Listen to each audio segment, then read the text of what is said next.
দর্শক, পোশাক খাতে শ্রম অস্থিরতা চলছে। এছাড়া শিল্প উৎপাদনেও পূর্ণ নিরাপত্তা এবং আস্থা এখনো ফিরে আসেনি। আমরা খবরে দেখলাম এ নিয়ে আজ প্রধান উপদেষ্টা বৈঠক করেছেন ব্যবসায়ী নেতাদের সাথে। তবে অন্যদিকে ডলারের স্থিতিশীলতা ফিরে আসছে।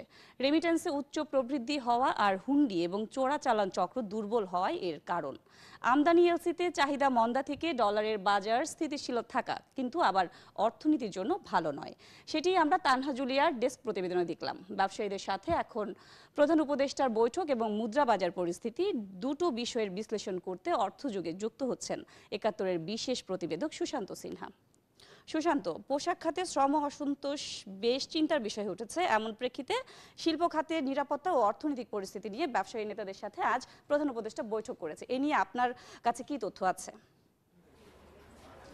সাদিয়া, প্রথমে যে জিনিসটির তথ্য বলা সেটা হচ্ছে যে প্রধান উপদেষ্টার সঙ্গে বৈঠক করার পরে যে বিষয়টি আমাদের আইসিসি ইন্টারন্যাশনাল চেম্বার অফ কমার্সের যে প্রেসিডেন্ট তিনি মাহবুব সাহেব যেটি বলেছেন যে শিল্প খাতে এখন যে অস্থিরতা চলছে, বিশেষ করে এখন যে বিভিন্ন অংশে আন্দোলনের নামে এক ধরনের অনিশ্চয়তা তৈরি করেছে যে শিল্প কলকারখানা উৎপাদন কতটুকু থাকবে, কতটুকু থাকবে না, কতটুকু স্মুথভাবে চলবে, সেই পরিস্থিতিটাকে ট্যাকেল দেবার জন্য তাদের একটাই দাবি যেন শিল্প পুলিশ যেটি আছে তারা পুরোপুরি দায়িত্ব পালন করতে পারে।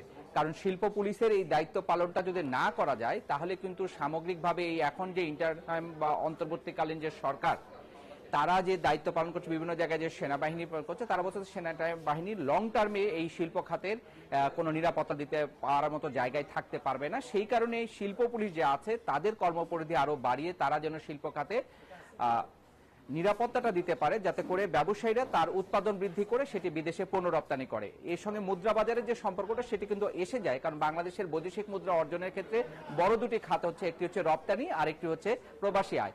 আমরা প্রবাসী আয় একটু গতি ফিরেছে, যেটা আমরা দেখলাম যে 202 কোটি ডলার 222 কোটি ডলার এসেছে আগস্ট মাসে, যেটা গত বছরের আগস্ট মাসের তুলনায় 39% বেশি।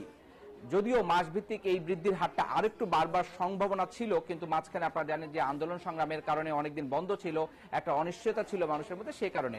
তবে যার পরে যেটা হচ্ছে যে আন্দোলনের স্তীমিত হয়ে যাওয়ার পরে প্রবাসীরা যেভাবে তারা বৈধ চ্যানেলে রেমিটেন্স পাঠাচ্ছেন, এটার একটা বড় প্রভাব কিন্তু প্রধান উপদেষ্টা তার যে জাতির উদ্দেশ্যে বক্তব্য সেখানে কিন্তু বলেছিলেন যে প্রবাসীরা যেন আরো বেশি বেশি মাত্রায় হুন্ডি বন্ধ করার জন্যই তারা ব্যাংকিং চ্যানেলে টাকাটা বেশি পাঠান, এবং সেখানে কিন্তু তারা রেমিটেন্সের যে প্রণোদনার কথাটি 2.5% আছে, কোনো ব্যাংক কিন্তু আরেকটু বাড়তি দিয়ে তারা যে সংগ্রহ করছে, এটি একটা দিক।